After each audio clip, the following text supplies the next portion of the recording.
Welcome, everybody, to the Monday Q&A call. I am Kevin T. Robertson, CEO of SpeakerFocus.com, and we are here on the Monday Q&A to answer any and all questions pertaining to growing your speaker brand. And we are here to answer these and many other questions for the people that are really growing a speaker business. Here's the question that I have at the top of this session. I am unable to do video today, but if you hear my voice loud and clear, I want you to understand there are many people in this industry that can only offer motivational or inspirational bullshit along with their dialogue. I, on the other hand, am a professional speaking aficionado. And if you understand what I'm saying, then you understand that the river of money is flowing. Now, for those, excuse me, and I hear this kind of, I'm talking about nonsense every day. Oh, KTR, I'm not really in it for the money. I just want to do goodwill. I want to help people. Well, listen, perhaps you should sit down, have several seats, and listen to somebody who knows what they're talking about. I help people and earn revenue at the same time. How about you? If your professional speaker brand or your consultancy or your coaching program is not doing that, then you don't know how to serve people at the highest level possible. See, what you should all be focusing on right now is serving people at the highest level possible. And the byproduct of that is earning revenue. Now, most speakers in the marketplace, again, all they have to offer you is some cheap, motivational, inspirational bullshit dialogue. And that's why their programs are, their lack of programs are weak, vague, and outdated. Now, if you want to be one of those kind of speakers, then have at it. But the speakers that we have on our platform, we are supporting you and teaching you how to do better. Now, when your ass knows better, you can do better. So what I suggest you do is keep your mouth shut, keep your head down, and keep building a business, because you have a huge advantage to take over your space right now. That's right. I'm talking to you. Excuse me. All of the specialists, the subject matter experts, the leading authorities, the trusted advisors, the people who are confident in their brand, the people that actually know how to serve at the highest level possible. This is a time for you to take shit over. Instead of worrying about what everybody else is doing, you should be building your speaker brand, and you should be going for everything. You let me tell you something. If we were playing poker, you should push all your chips into the middle of the table, because it takes balls and guts to do that. Double down on what you believe in and stop listening to everybody else. Let me tell you something. The last 5 events that I went to, it was all fluffy, and everybody in the audience was screaming loud, trying to out-talk each other. I'm talking about, it was so much toe tapping and soft shoeing going on. I thought I was in a fucking vaudeville play or something back in the old days. How many more events am I going to go to where everybody's doing the same shit? Don't you want to be different? Don't you want to do something different with your speaker business at this stage in the game? Are you sick and tired of looking like everybody else? Well, if you don't want to look like everybody else, then stop doing what you see everybody else doing and get inside of your mind. Some of you need to close your eyes, go to the wizard, and get some fucking heart. Yes, you need to click your heels 3 times and go to Wizard of Oz and get some heart, get some brains, get some courage, because it is sorely lacking in this industry. Everybody is clout chasing, dick riding, motivational, hypey, syrupy bullshit messaging. I'm so sick of it, I don't know what to do. But watch this. When you know better, you can do better. When you know better, you can do better. So you know what? I take the responsibility of teaching you better and saying things that other people just don't have the balls or guts enough to say. See, I'm not tied into some Facebook group that's going to ban me. I don't give a fuck about these other masterminds, or definitely not these other coaches in my industry, because they don't know what I know. And they're afraid to tell you like I'm telling you right now. That's why they all want to be buddies with me. I don't need no buddies. They all want to be friends. Friends will fuck you up quicker than anybody in this business. I could use some accountability partners, but I don't need no new friends. Now, if you think speakers or coaches or consultants are going to be your friends, you are sadly mistaken. And I suggest that you smarten up and start taking advantage of I'm talking about there's so much leverage that your brand can have because of the power of your marketing vehicle, your speaker growth engine. I'm talking to another client today that is talking about bringing me in to speak. Now, we just had a basic conversation about, this is exactly what she said. Now, I'm not trying to be right here. I'm just simply telling you that I got my ear to the ground. I'm in the marketplace and I understand what's going on.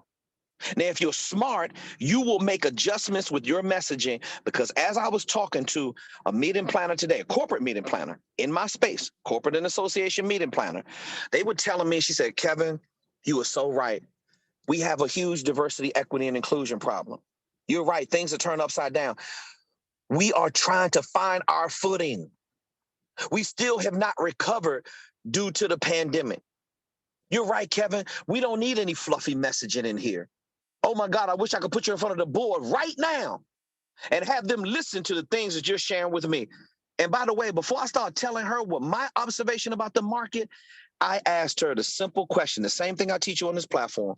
I said, listen, if you could just share with me and give me some insights on what's going on in your industry right now and what's going on with your company, then perhaps I could help you maybe even solve some of those challenges while we're on the phone right now, which I'm more than willing to do for free. And of course, she starts talking to me, and they all start talking about the same exact thing. And it feels good that I actually have the skill set.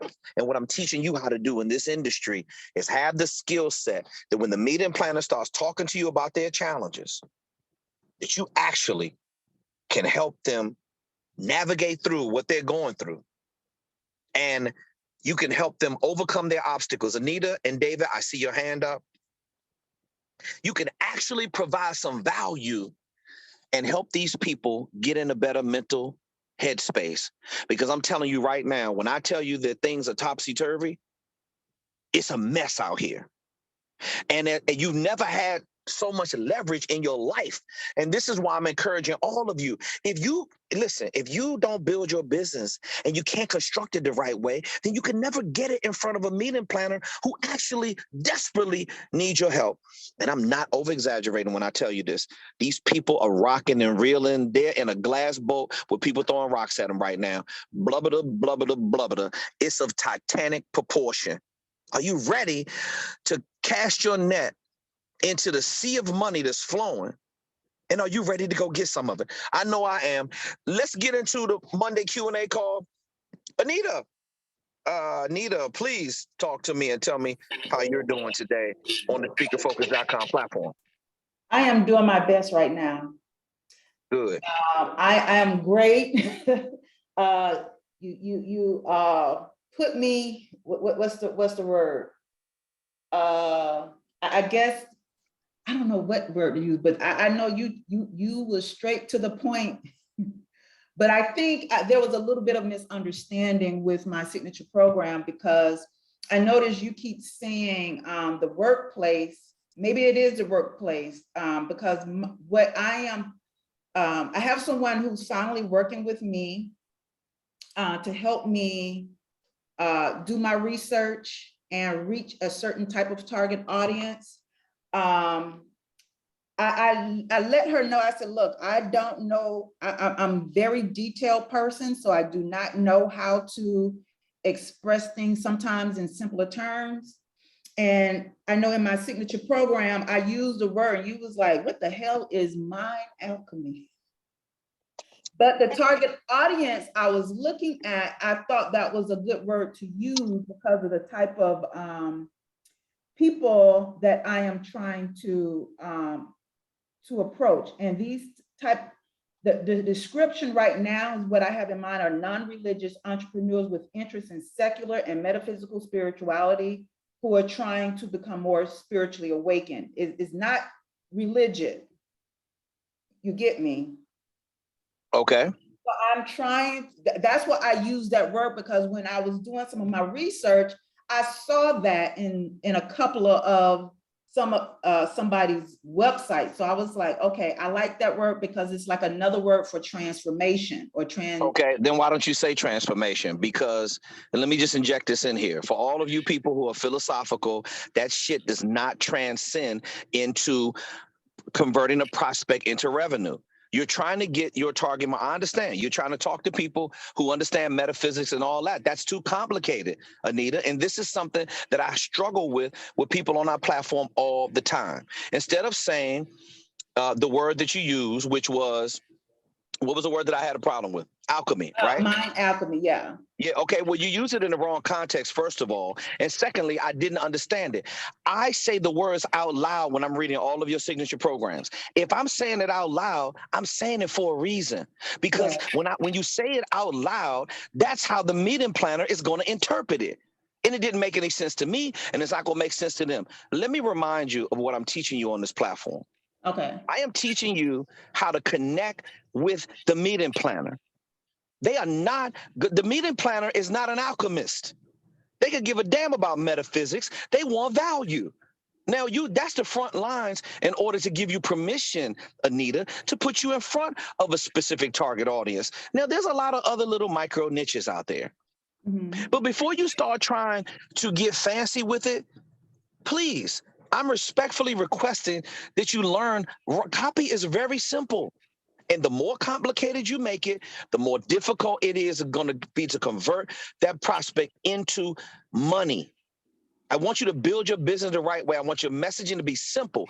Instead of saying, you say, okay, well, another way to say it is transformation. Then say transformation. And leave all the fancy talk for when you're on the platform and you actually got the $5,000 check in your hand. And for some other people that in the audience, when you say metaphysics and you see a couple people's eyes perk up, then you can go metaphysical on me for a couple of minutes. But I want transformation. Am I making sense? Yeah, I mean, I did change it. It did make sense to me. I just thought, okay, because I saw it in a couple other people's website, I was like, well, maybe it's okay to use. But What did I just say? When you What did I just explained say? it, What did I just say? Not to cut you off, but what did I yeah. just say in the beginning of my monologue? You got to stop looking at what everybody else is doing. Oh, yeah, you're right. You did say Because that. just because you see them use it on their website, it is not cool for you to use it if it doesn't match your brand. I deal with this kind of shit. And listen, I'm up to my eyeballs in it every single day. You people need to understand something. This marketplace is speaking to all of us right now in a very specific fashion. And if you are not listening to what I'm saying, you are not going to construct your business properly, and you are not going to make any money. And it's my responsibility to get you prepared. That being said, Anita, I'm just giving you a baseline. You can do whatever you want to do. You can come up with it. You can come up with as many fancy words as you want. But when you get out there and people are looking at you like you got three heads because your messaging isn't connecting with them, come back on the Monday Q&A call. And I'm not a I told you person, but I'm just trying to do my job that you hired me to do. Right. That's it. Okay. I Okay. And by the way, Anita, that was just one word that I had a problem with, not the rest of your signature programs. Let me be clear. Okay. Yeah, I'm gonna go back through it. I'm gonna go back through it, and I want to make sure it's simple. I just remember from last the last class you were saying do your research. So Yep. I guess is now that you said earlier, don't try to be like others. So now I'm kind of a little more clear on what to expect from my own signature program and what I need to. Anita, here's some questions I want to ask you, and then I'll move on to David and also Lisa Almond Baldwin. Okay. I want you to write down these questions, and I want you to email me the answers to these questions. Because here's how you can create some differentiation and some separation away from every other speaker on planet Earth. Okay. I'm ready.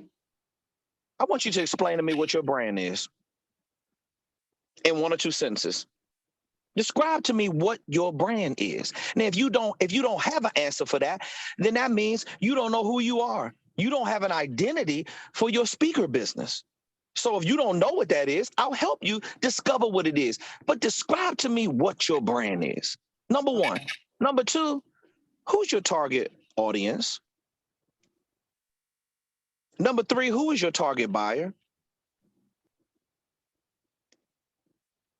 And number four, what's your target market? Now, the first one, you need to come up with your own answer. But the other three are right there in module number 2. Who's your target buyer? Who's your target market? And who's your target audience? And then I want you to describe to me what your speaker brand is. And then we can go from there. Because when you can answer all four of them questions, then you need to make your messaging match your brand to deliver it to your target buyer, audience, and target market. Am I making sense to you? Yes, yes. Actually, you're not the first one. Like I said, the person who's working with me was asking me these same questions. Yeah, well, guess what? They must be a branding expert, because if you can't get to the heart of that, Anita, this is why. Listen, you can't fool the fool. You can't lie to the liar. I was lying to myself. The same kind of clownery that I see these speakers participating in on YouTube and at these live events, and everybody's sounding the same. Everybody's talking about God. Everybody's talking about metaphysics. Everybody thinks they're a Reiki healer. Everybody's talking about all this bullshit. They don't even believe in what they're saying themselves. And I used to be on that spiritual, metaphysical, trying to be all fancier than everybody else, thinking that I was smart. That's what I did for the first 7 years of my career. That's why I was in broke, begging, and desperation mode, $0 to $1,000. You need to listen to what I'm saying. Can't you hear the pain in my voice when I'm talking to you? Oh yeah, I hear you. Okay, then listen to, if the branding expert is good at what they do, then answer those 4 questions. Send me a support ticket, and then we'll go from there. And then that'll allow you to upgrade your messaging. Let me leave you with this, and then I'll move to David. Okay. Your messaging isn't horrible. We spend a lot of time on your signature programs. Don't get away from that by being too fancy. Please simplify everything, Anita. Okay? Okay. Okay. All right. All right. Thank you. I love you. I love you, and thanks for taking it like a champ. Oh, I Yeah. love you too. Thank you. Okay. All right. Talk to you real soon. Okay. Okay. Let's see, David. Let me see. Where's David? David, what happened to you, bro? David, you still there? I'm here. Oh, Can there you you hear go, me? David. Yes, sir. I hear you. Did you have a question or comment? I did. And a lot of it was kind of answered when you were talking with Anita there. Okay. One of the things I was, I'm going over my template. I'm working on that and trying to get that taken care of. Okay. And I was wondering, can you be too simplified? Is being simple a dangerous step to take, or is trying to use words that a lot of average people every day don't understand just to try to make yourself look educated? What is a medium area there? What's the line to look for and not to cross when trying to be simplified, but yet sound as though you have a point and a purpose to be speaking? Okay. So watch this. When I'm doing research, I always have the synonyms and antonyms at my fingertips, always. See, I call it alternative language, David. Alternative language is using a similar word to say the same thing that still gets their attention. If you go back to any commercial that you've ever looked at, Madison Avenue has laid a trail behind to give us a really good example. Anything that sticks out in your mind was always simple. David, you're old school like me. Watch this. The car Toyota, back in the day, the old school commercial. Toyota is, oh, what a feeling to drive a Toyota. Rolaids spells what? ROLAIDS spells what? Relief. It spells what? It spells relief. There you go. See, I could go on and on and on. I mean, anytime something was heavily marketed or integrated into pop culture that we see every single day, we remember logos, we remember images, and every last bit of it is not complicated. Why do you think when you see a logo for a fast food place, it typically always has red in it? It has yellow. It has all these specific colors, man. This stuff is psychological. I'm not pulling stuff out of my ass here. I'm telling you from personal experience. I was one of those speakers. I was delusional and I was lying to myself. And then on top of that, I was super intelligent. So I said, you know what? I'm going to outsmart everybody, and I'm going to make this shit so wordy that I'm going to look like the best person in this room. Well, really, I was looking like a fucking fool. You can't get more simple, David. Simplification when it comes to copy is like saying that you're too organized or you got too much money in the bank. The more simple you keep it for me to understand. David, let me ask you a question. From the time that we had our first strategy call, from your onboarding call, from you participating in the platform so far, have you saw any illustration or anything that was over your head and too difficult to understand to be like, God damn, KTR, man, I just don't get this shit. What is he talking about? So far, has it been that kind of learning experience for you so far? No, it's actually been very straightforward, very simple. Pretty much everyday words that could be understood. Well, that's what I want you to do with your brand. Remember, David, you're an executive chef. You have a celebrity brand. You don't even know it, but you do. So what you should be doing is the best part of who you are is when you speak from your heart. Remember the conversation that we had about your late dear brother, right? Remember how you talked about your brother. Remember the vibe that we were in the first call. Man, let me tell you something. If that's the kind of speaker that you're going to be, you're going to take this shit over, because we live in a world full of fakes, frauds, and people who are full of shit. You are authentic. All you have to do is follow the messaging formula and take your ideology and the most simple parts of who you are as a family man, as a community person, and more important, as a person who knows how to lead that kitchen. You are a dynamic leader. And you need to take the very best of whatever you've ever done. All them little David, what's that little catchphrase that you use in the kitchen with all your staff? What was it? Little things, yeah. See, yeah, little things, yeah. See, that's brand. See, some people may think it's corny, but I identify with it because I evaluate at least 50 to 100 speakers every single day. This is what I do. And you are authentic. And I'm telling you, this is what's happening right now, folks. This is a movement that's creating. This is a movement that's happening right now. All the fake shit is getting cast to the side. These meeting planners know the difference. And if you could just show them the very best of who you are, David, and watch this. I'm going to go over every single part of your signature programs. I'm going to help you find your voice. I'm going to help you find your brand before you show it to the meeting planner so it looks as powerful as possible. And watch this. We're going to go over it with you again and again and again until it's right. Now, I know some of you, it's a little difficult to handle me, but you can't say I didn't tell you that this is what it was going to be before I took your credit card information and you signed up for this program. I told you what it was going to be. Now, your ass has got to do the work like I'm doing my part. That's all I ask, David. I'm not you watch this. You don't even need to know exactly what you're doing. I'm here to help you all the way through it because I'm not feeling around in the dark. Like somebody pointed it out to me today. And David, here's let me make another point, and then I'll move on to another question or comment that you haven't, and I'll move on to Lisa. Somebody pointed it out to me today. They said, you know what, KTR, you're making a lot of sense right now. You know, I'm into 2 coaching programs. I'm in a mastermind right now, and she said, in my heart of hearts, the way you're talking to me right now, you know exactly what you're doing. And these other guys sound like they're still trying to figure it out. I said, because that's what they're doing. They're making shit up as they go along. Me, I know exactly what I'm doing when it comes to this messaging. Because I put it in front of it's been tested literally millions and millions of repetitions. And I am not exaggerating. As much speaking that I've done, over 2,700 paid speaking engagements, in the service that I've delivered to these corporations, and I have a responsibility to the people that are in my audience. These people want results. I have tested this verbiage. I have tested it over and over and over again to know exactly what works to your average person and even your high performers that are looking to gain a slight edge advantage. David, if you listen to me, we don't have a service promise at Speaker Focus. We got a guarantee. Do what I'm telling you to do. Tap into the mechanism and follow the system. And I guarantee you, you're going to be out there in the marketplace. And when you look back, your speaker business is not even going to be looking the same. You look at some other people that's on this platform right now, whether or not you start booking an engagement or not. A lot of you are in the marketplace right now. Some of them don't show up on the Q&A because they're out there making money. Good for them.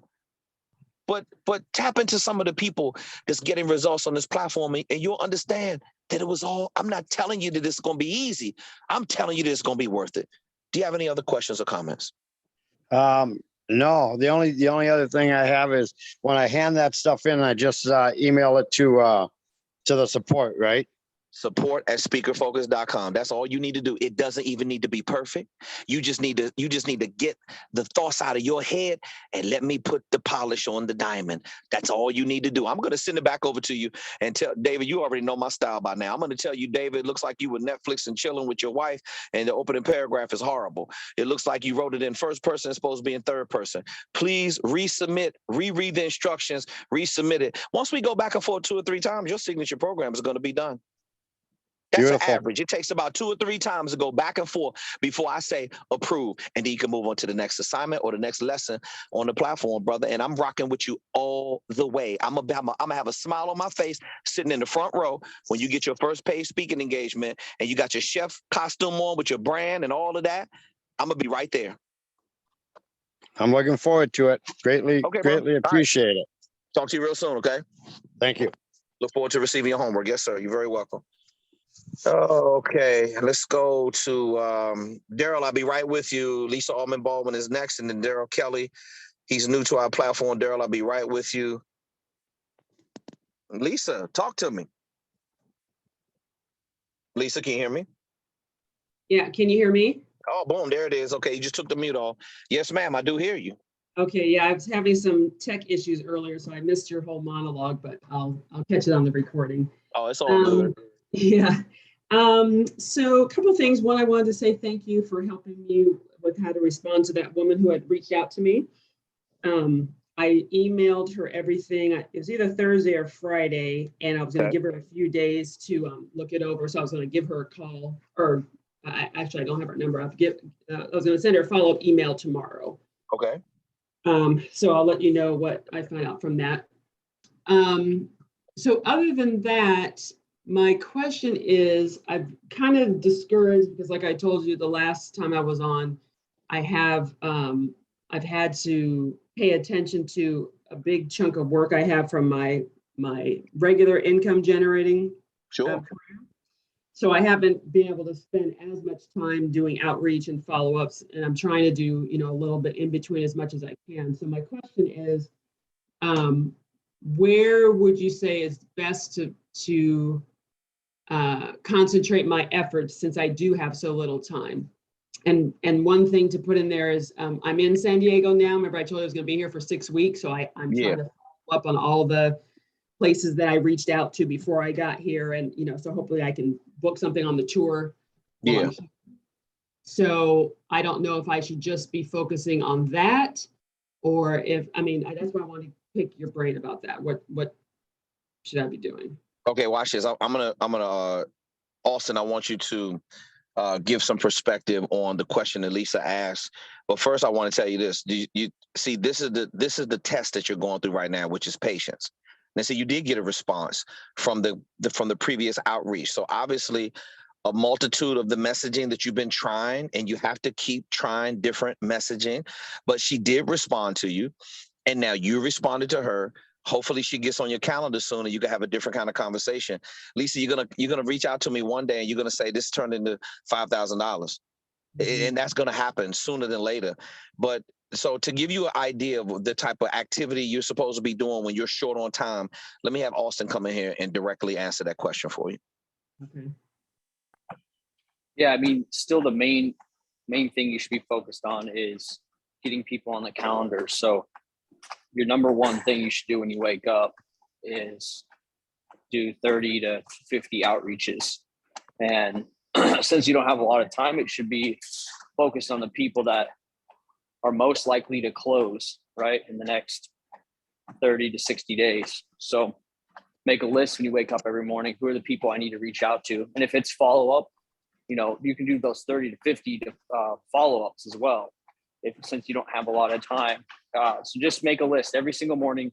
First thing you do when you wake up, before you touch any other tasks, is just start doing outreach to those close to pays or people that are more likely to close. And there should be nothing else you should focus on besides that. Okay, so if so for example, all the people that I've reached out to in the San Diego area, those are the ones that, hopefully are most likely to close, because I'm pitching it as a tour and that I'm in town already.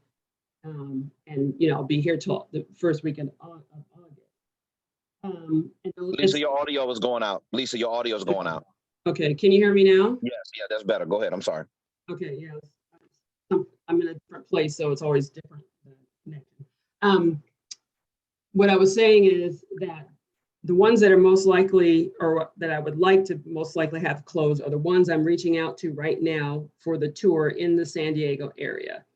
So there aren't 30 to 50 of those, but I mean, I'm still finding other places as well. But I just want to be clear on, Austin, what you're saying when you're saying likely to close, other than the tour, like how else would I know who else is more likely to close? I mean, it's just people I'm following up with that may or may not be in the San Diego area. Yeah, I'd say it's use your intuition. Who looks the best fit? Who has a conference coming up soon? Who is in your target market? Who has the highest affinity to your target buyer? Those are the people that should make the top of the list. If you had, pretend you wake up every morning, pretend you have a gun to your head, like you need to make a deal in the next 30 days. Where are you spending your time? Treat your morning priority list like that. Like you only have a little bit of time, and you got to make a decision who you're going to reach out to. Start prioritizing by those prospects that look like they're the best fit for what you offer. Okay. Lisa, let me interject something in here real quick, just to piggyback off of what Austin just said. Now, why did I ask Austin to address that question? Because his perspective is always different from mine, and he always talks from the numbers and the data side, and because the data doesn't lie.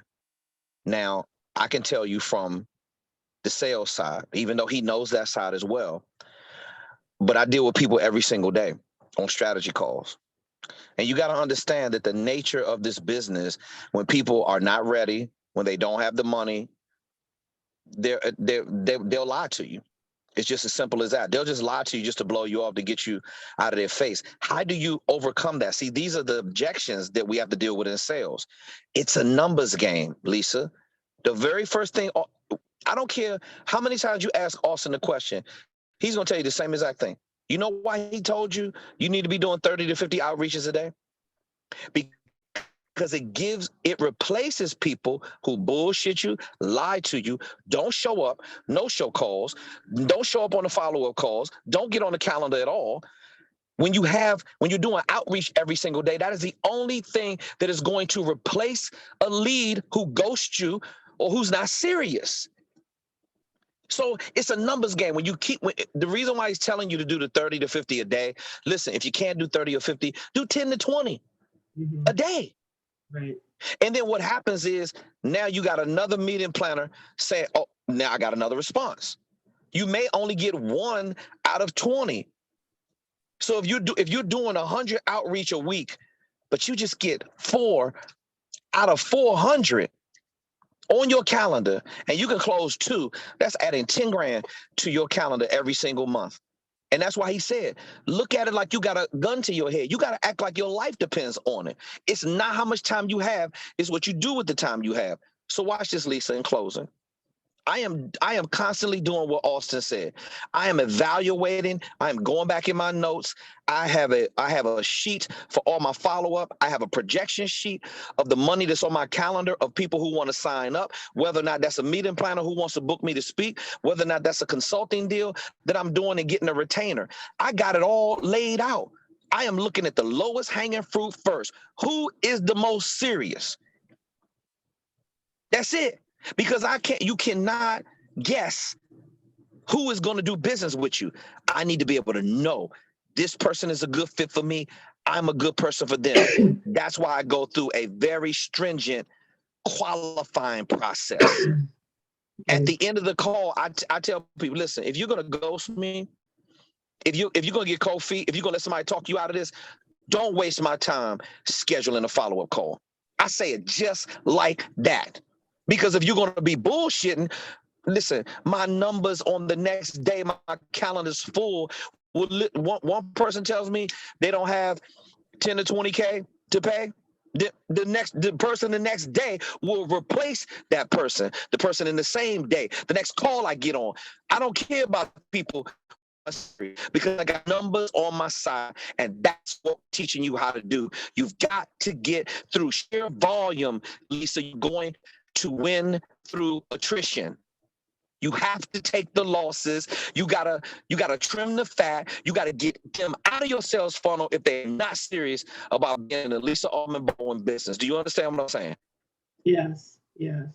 So you're still learning how to do that. And I know it's painful, but you gotta go through that in order to get to the people who are gonna say yeses. Now, if you stop doing outreach, guess what's gonna happen? right. All your lead gen dries up. Right. Now you ain't got nothing coming in. Okay. So is it okay then And we can't pay bills like that.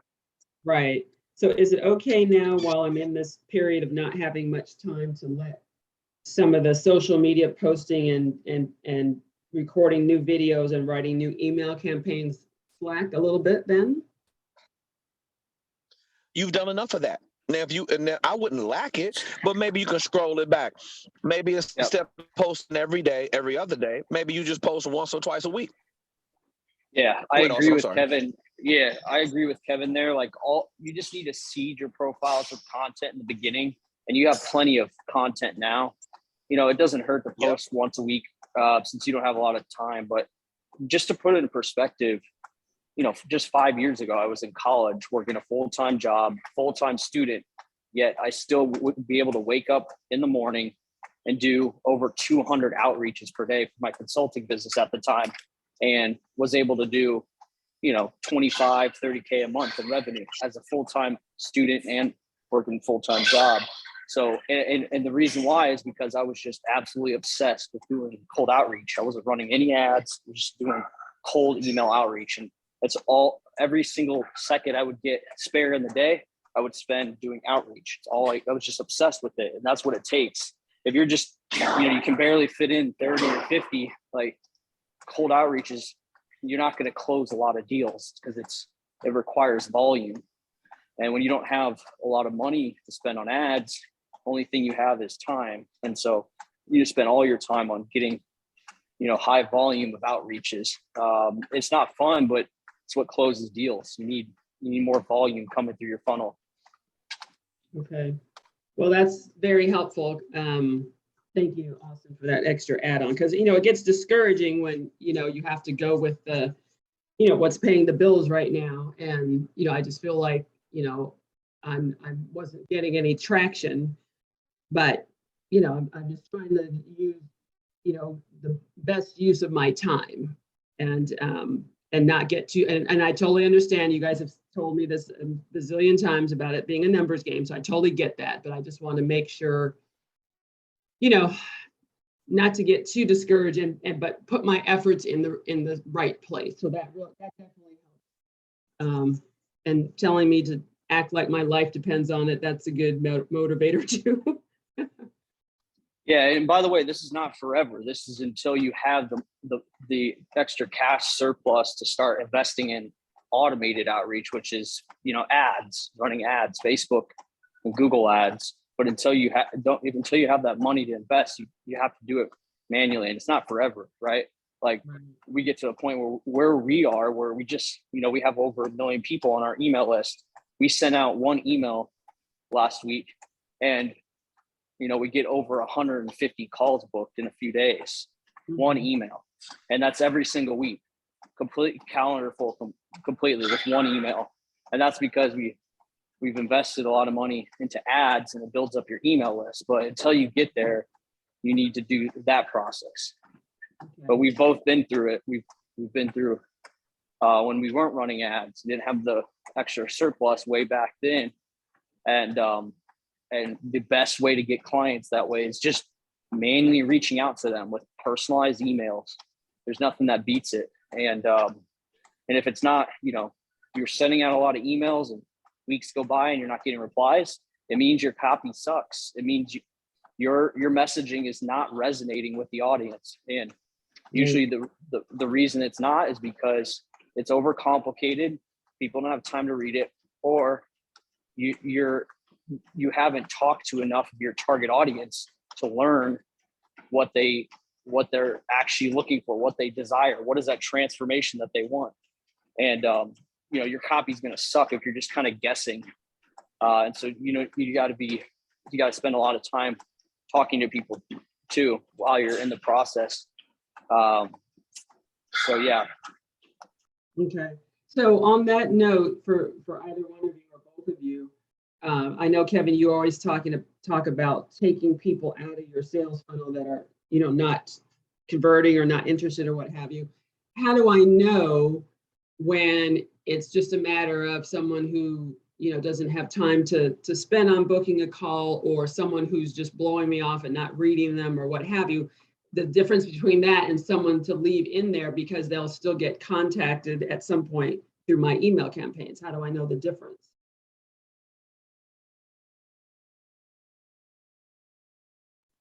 Yeah, I mean, unless someone tells you that they don't want to be on your email list, then just keep reaching out to them, right? Okay. Every week.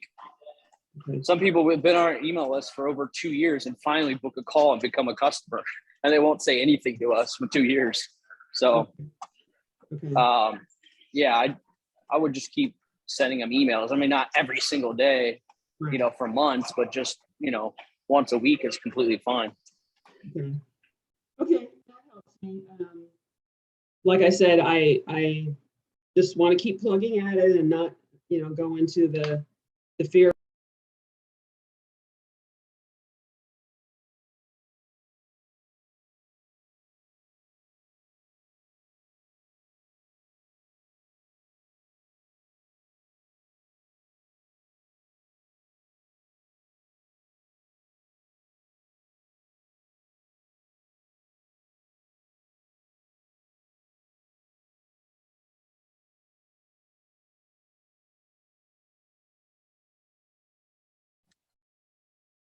Hello?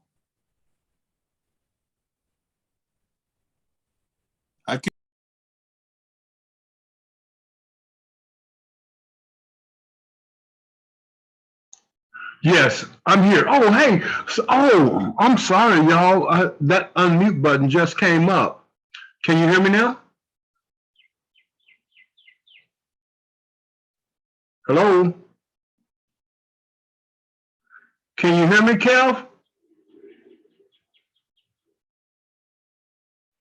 Okay, yes. Hey, first of all, good afternoon, everyone. I want to thank Kevin and Austin for providing this forum for us to discuss issues and questions that we have pertaining to the program.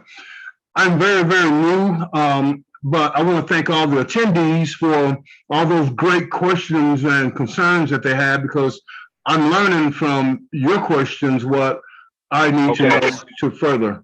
How about now? Can you hear me now? Yes, I can hear you. Okay, all right. Please forgive me. Something was going on with my phone. Oh man, technical difficulty. Okay, Daryl, are you? Is this Daryl? Yes, this is Daryl. Yes. Okay, Daryl. All right, cool. So Daryl, what's your question or comment? Did Austin already start answering your question, or? No, I was just introducing myself to the other attendees and thanking you and Austin for providing this forum for us to ask these questions and learn from one another and from you guys' responses to our questions.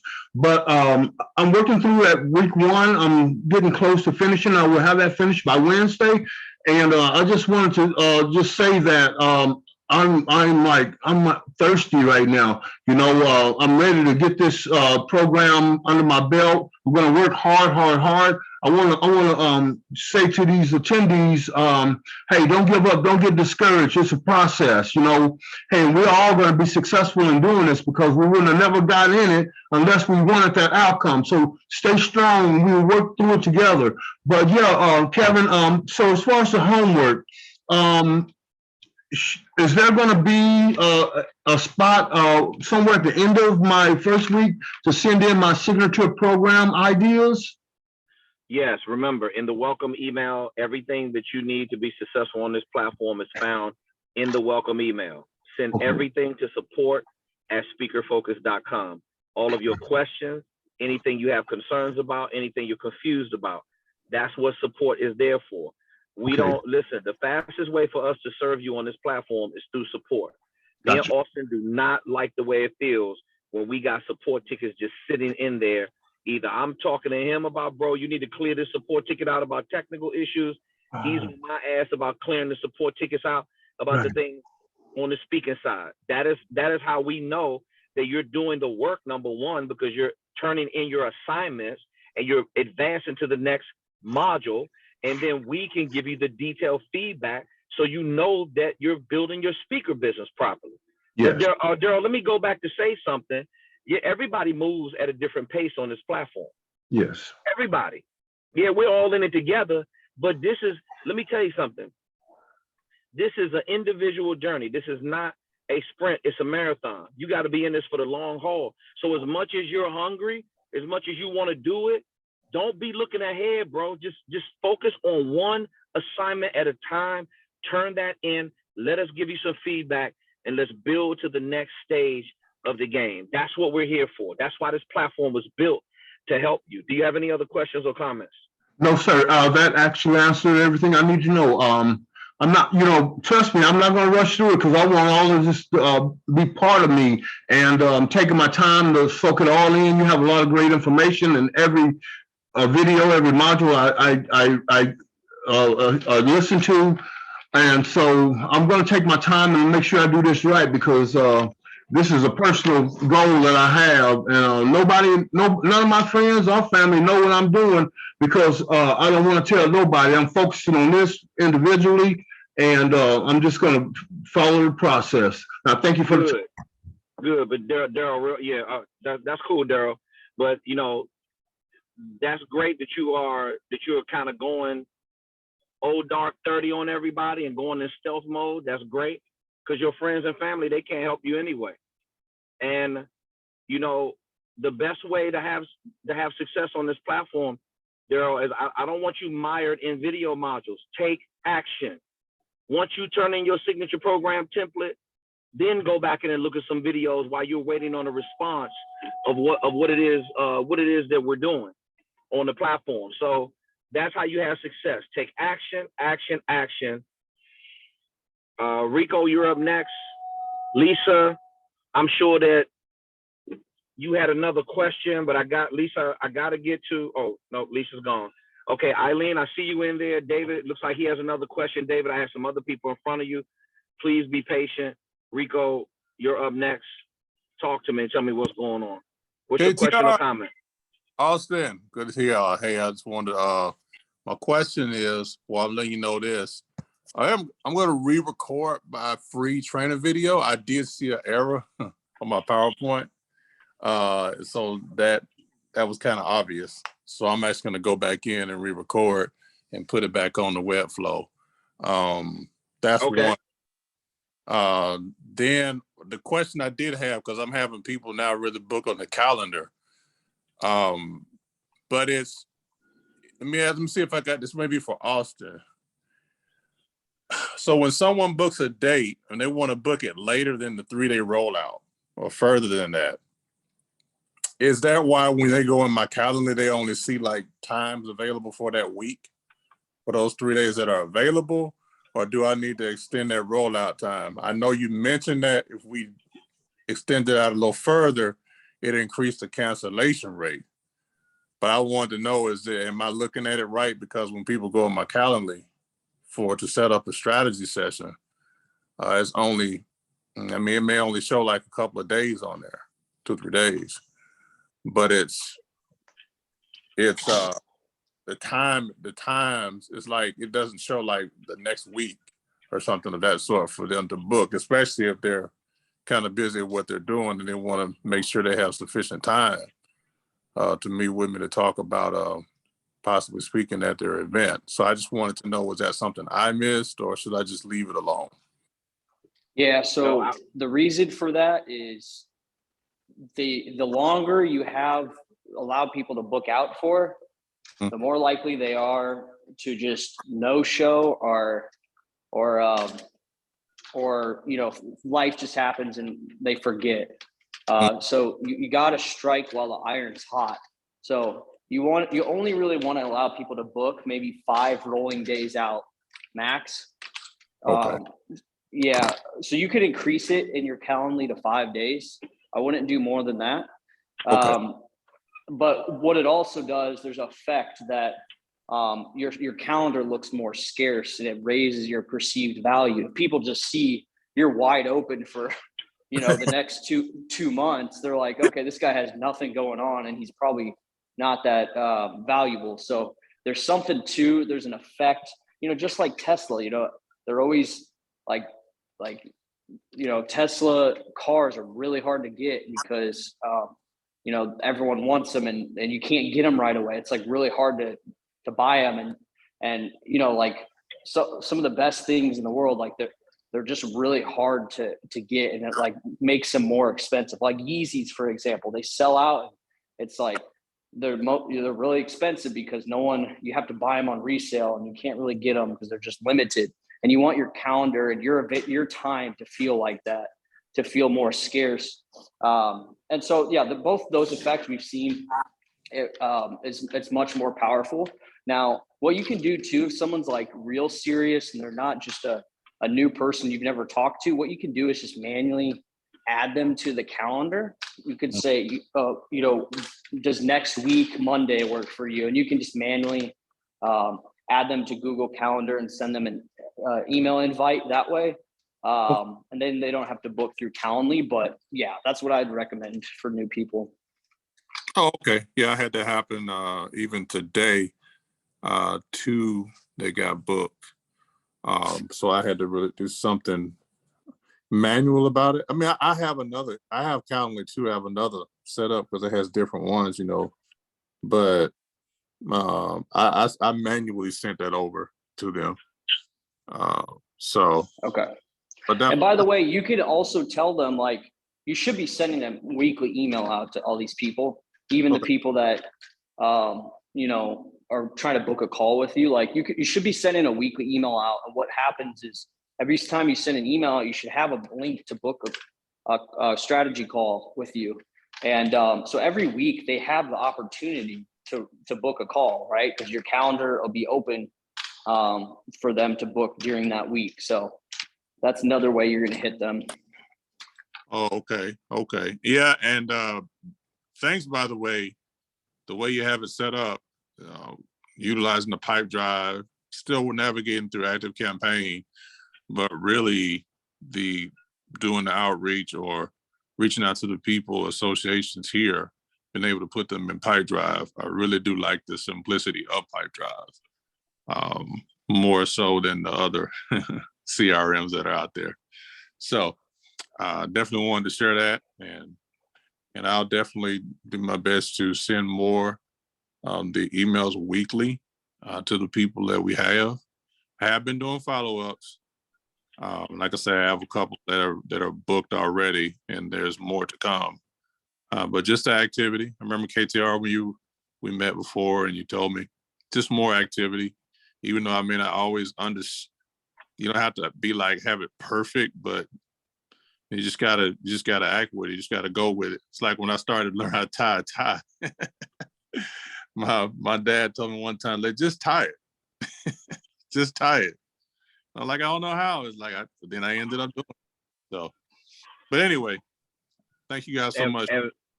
And Rico, always remember this.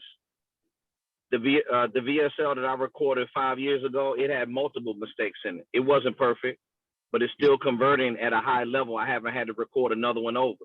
See, let me say this again. Perfectionism is going to slow you down every single time. The only way that you're going to know that your product is working at a high level is record it, feel the best you can about it, get it into the marketplace, and start letting it perform. Now, until you get a lot of repetitions in, you don't know what that looks like, and that's okay, because we all have to find our way. When I tell you the amount of, it's an understatement when I tell you the gross amount of lack of patience in the marketplace is pathetic. And if you're not patient, you should be ashamed of yourself, because this doesn't happen overnight. See the way I win in this game is by loss. I win by losing. Attrition is going to hit all of my sales funnel numbers. I'm going to get to the people who are serious. I'm going to get to the yes or no as quickly as possible. That's why we're teaching you a system, and it's a follow-up. That's why you want them to schedule a call on the calendar. That's why you want, watch this. Why do you want all of your sales tools and your messaging? And we call it the pre-selling of your professional speaking deliverables. Why do you want that to be so strong? Because prior to them getting on the call, man, most of the people that get on the call with me, they already know what I'm about. They already know how I get down. They've already been to the YouTube channel. They already know what to expect. They're going to get more of that, and I'm going to go into more depth. Now you get them on the calendar. They already know about you, because when they click on your social media, they know you're for real. They know you're consistent. They know you're authentic. They know all of that stuff.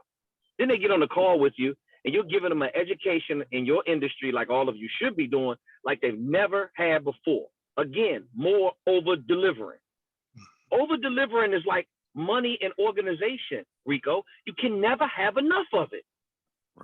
Because that's what separates you away from every other speaker or your service on planet Earth. So you know what I do? I understand how soft these other speaker coaches are. I understand what kind of bullshit program that they have. They can't outwork me. They're not gonna over-deliver, or they're not gonna over-deliver me. And I just made that shit up, by the way. You're not gonna outwork me. It's not gonna happen. Because I know what's in my space. I got leverage. So I work harder every single day to create more. Me and Austin create more separation every day from anybody else in our space. They know it, and we know it. Why? Because of work ethic. Because I don't care about rejection. I don't care about hearing no. I eat that kind of shit for breakfast. And you got to have Teflon emotions, and you can't get down on yourself. One thing's for sure, and I talked about it with Lisa, and Rico, we're going to talk about it with you. If your volume isn't up high, what you going to do? You're going to give up? What do you think is going to happen to your lead generation machine if you don't do outreach every single day? Going to drop. You don't, it's going to fall off. You're going to go out of business. That's what's going to happen. Nothing's going to happen. You're not going to, first of all, you can't convert leads.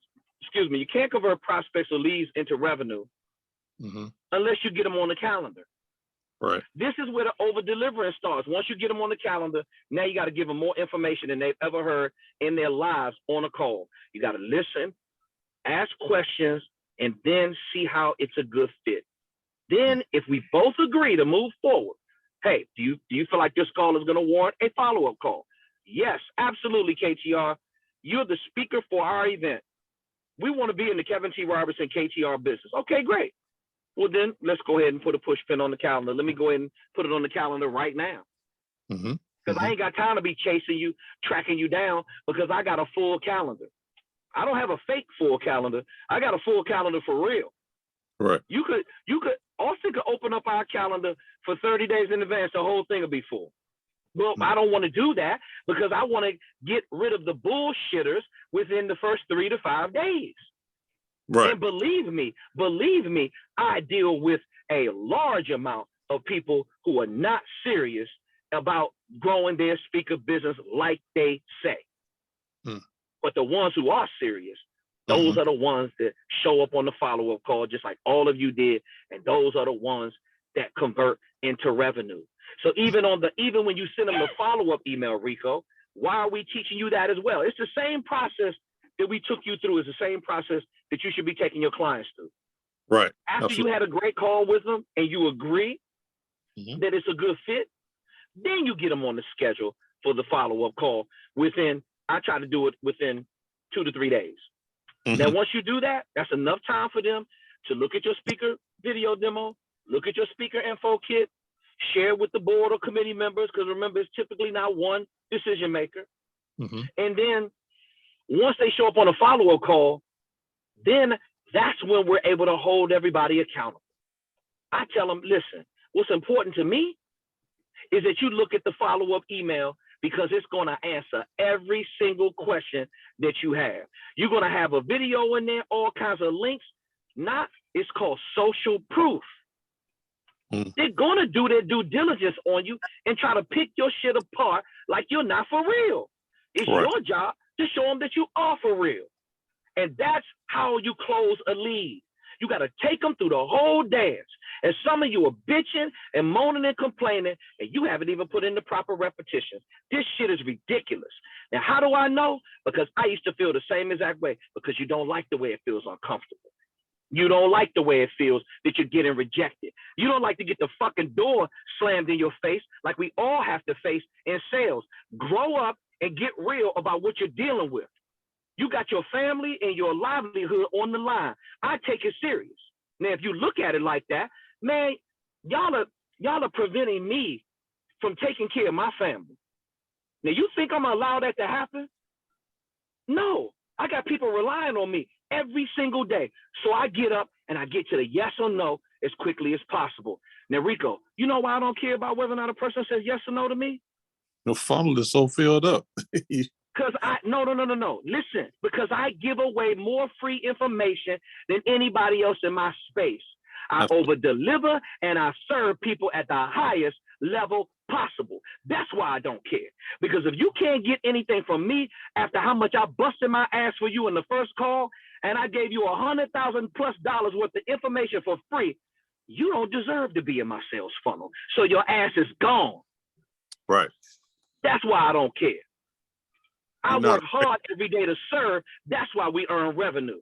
And that's why I'm teaching it to you the same exact way. Because Rico, if you have a limited amount of options and you only got 10 options and 10 people waste your time, you got nothing. But if you got 100 options and 90 people waste your time, I still got 10 options. I only need to close 2 of them at $5,000 if I want to leave my job. And if you're not looking at it like that, you don't understand sales funnel management, and therefore you should be reading and looking at your modules and reading as much as you can and studying this game so you don't have to feel like you feel right now, which is, I'm scared of sales. I don't like the way it feels. Ooh, ouch, it hurts too bad. Shit, we all had to go through it. And I still deal with it every single day, but I'd rather work hard and then get those fake people out of my sales funnel. And I'd rather work hard for people than rather not work hard at all. Because if I stop doing outreach, if we stop the growth engine, this whole thing is gonna fall apart. You might as well rent a Bobcat and dig a hole in the backyard and just jump in it and have somebody roll the dirt over top of you. And I'm far from fucking done. And I suggest all of you start getting serious about growing your brand, and you need to act like your life depends on it. And if you're not acting like that, that's why you ain't got the right kind of activity going on. Can you afford not to wake up every single day and do the things that Austin's telling you to do? Rico, is he making it difficult for you to understand? No, it's not. Okay, then it's on every one of us to get up every single day and put forth the effort. That's all we're respectfully requesting. And the ones who put forth the effort, listen, it works when you do the work. It works when you do the work. So put in the work, Rico, keep doing what you're doing, and eventually you're gonna start to see conversion. That's what this thing is all about. You can't see the conversion when you're building it because the market hasn't told you that if it liked you or doesn't like you, whether or not we like your verbiage, your signature programs. You simply don't have enough data and repetitions to start complaining. And if it's not working, guess what? At least you got a platform to come back to where you can tweak it and modify and make adjustments. Whatever you do, don't give up. You got it? Oh, I got it. I'm not giving up. Okay. From that. I'm not. Okay. I'm not there on that, brother. No, I know sir. you're not. I know you're not. Okay. All right, boss. Well, look, keep doing what you're doing. I'm gonna move on to the next question. And Yes, sir. thank you for the time. I appreciate you. All right. All right.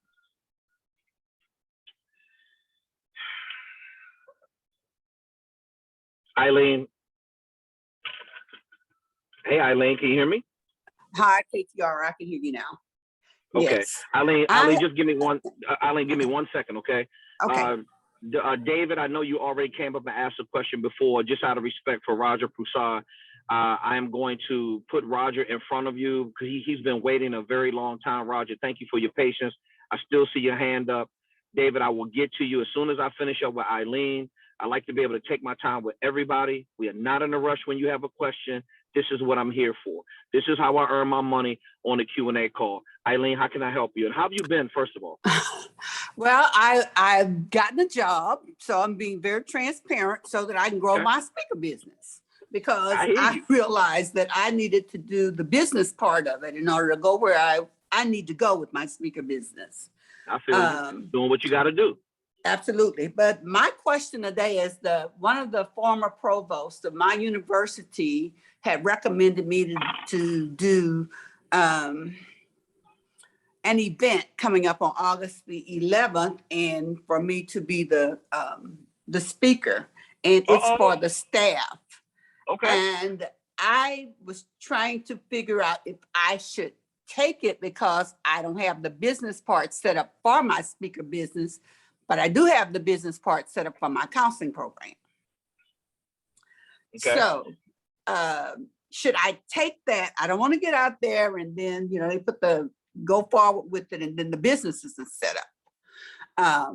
The other part is that if taking and it's an opportunity for me, I'd love to do it because it is my alma mater. As the keynote, how much would I charge? Okay, this is also in the speaker booking information packet, which is located inside the speaker toolkit. Right. This is called how to have the proper pricing conversation when you're talking to the target buyer. Now, this is for a college or university. Is that correct? This is for a university, okay. HBCU. Okay. Well, and what university is it, by the way? Prairie View A&M University here in Texas. Okay, Prairie View. So you got about 143 plus historical Black colleges, HBCUs. The smaller ones, and Prairie View is probably one of the mid-sized HBCUs, not the biggest, but they're not the smallest. That's correct. Mm-hmm. Yeah. So watch this. So they typically are going to try to cap you out around $3,500 without you scaring the daylights out of them. But if I were you, I would start at $5,000 USD for 1 hour or any portion of 1 hour. Okay. That's a keynote.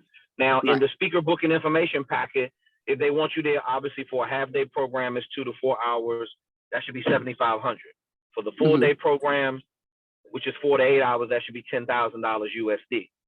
You should request a $100 meal per diem each day they have you on site.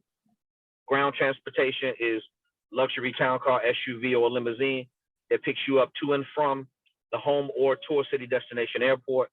And if you have to go speak overseas, all of the fees double on all levels plus expenses. Now, let's not get ahead of ourselves because this is a historical Black college. So HBCU is typically doesn't really have the budget to go all out unless you're a celebrity. So with that being said, if I were you, I would request the $5,000 for the gig. Now, because it's your alma mater and you're gonna take the gig, they're probably gonna come back and say they don't have the budget.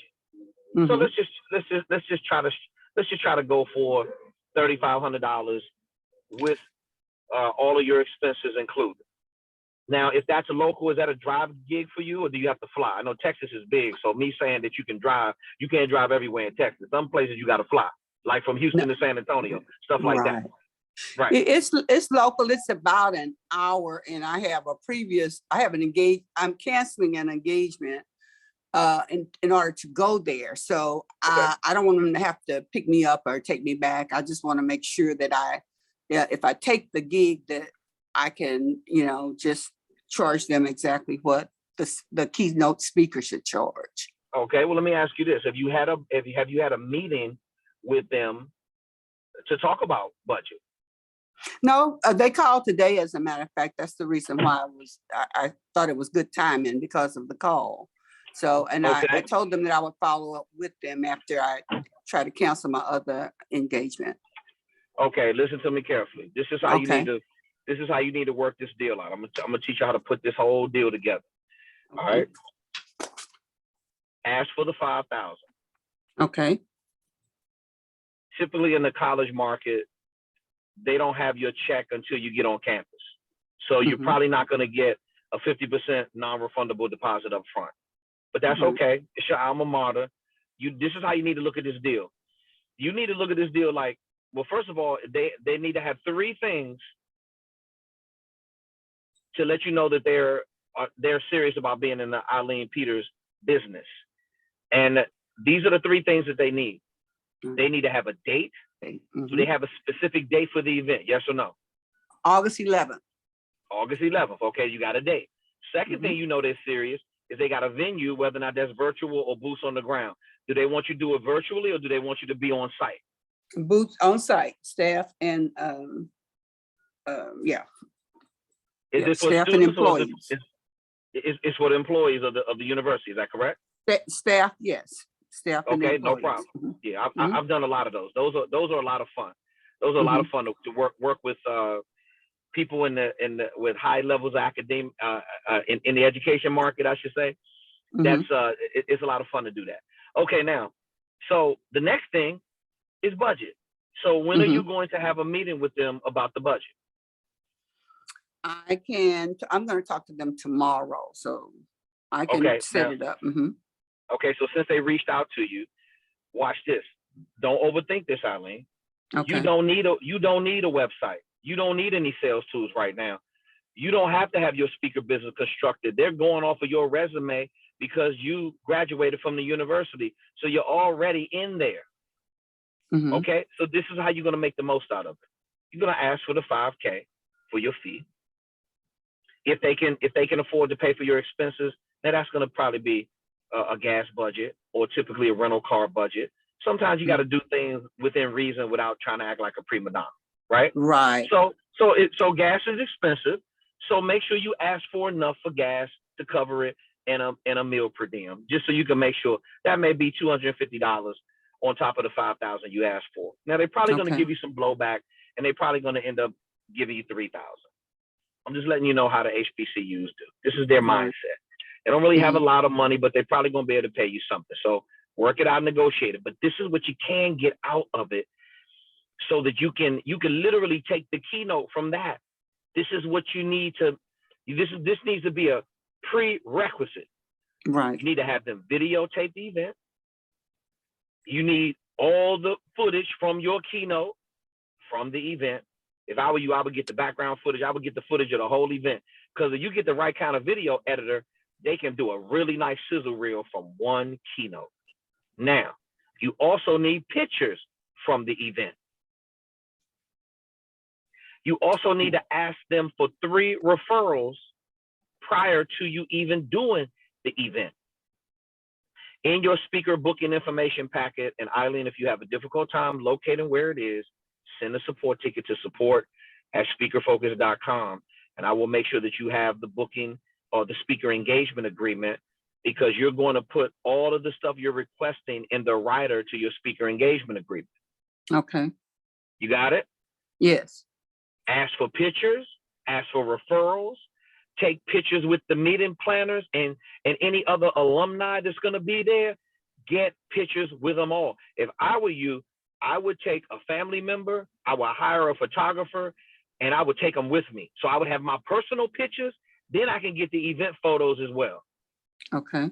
You could take the footage from this and spin it into absolute gold.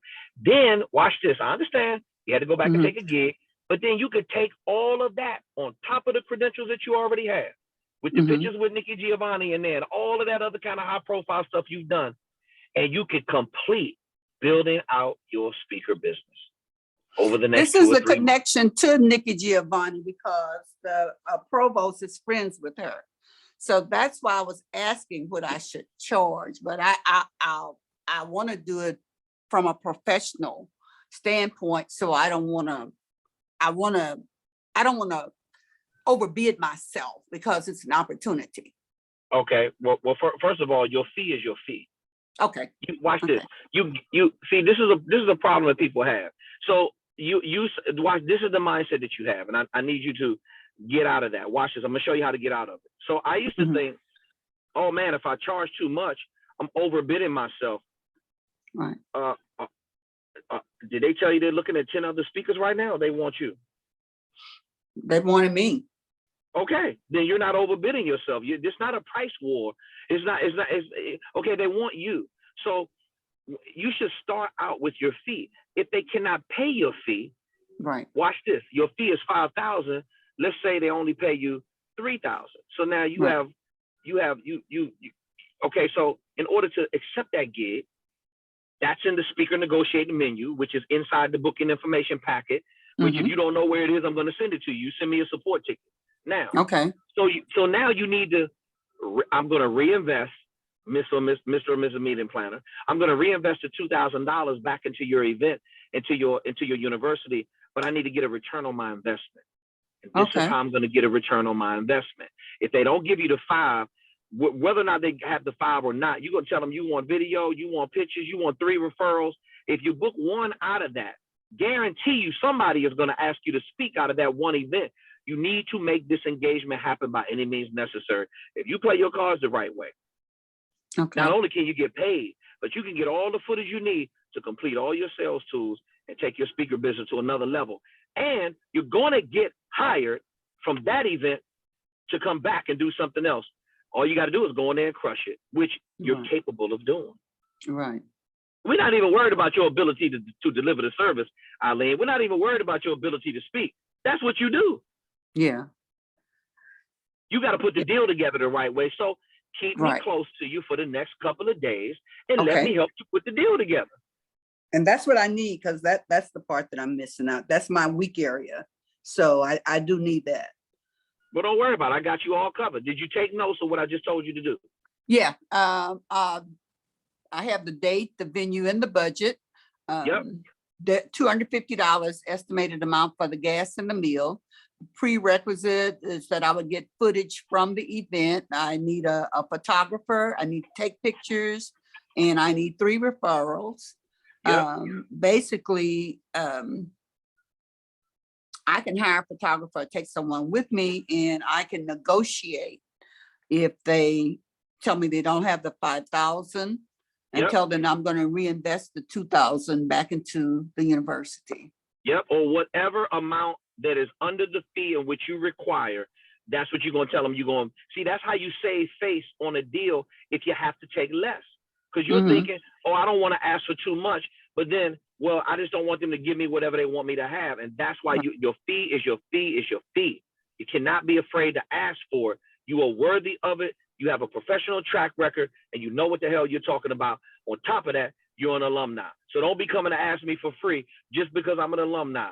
We need to get down to the brass tacks, and that's the kind of conversation that you need to have with them. If you need anything, even if you're getting ready to go into the meeting, if it's an emergency, text me and be like, KTR, I need you to put some stuff in my ear.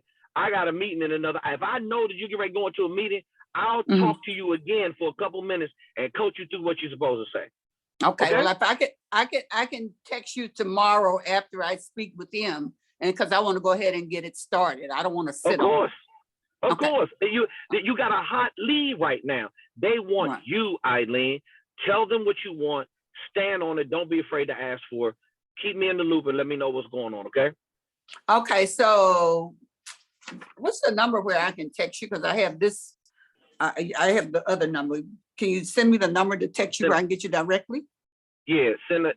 You should have had it in one of your emails one of your texts in the past. But send me a support ticket to say, KTR, send me the business number, and I'll send it to you. Okay, I will. Thank you very much. No problem, Eileen. Miss you, love you much. Hope Love you everything is too. well. I got you all covered. Don't you worry about it. All right, thanks. Thanks, Talk to you real Austin. soon. Take care. Bye-bye. David, I'll be right with you. We're gonna answer Roger Proussad's question, and then we are going to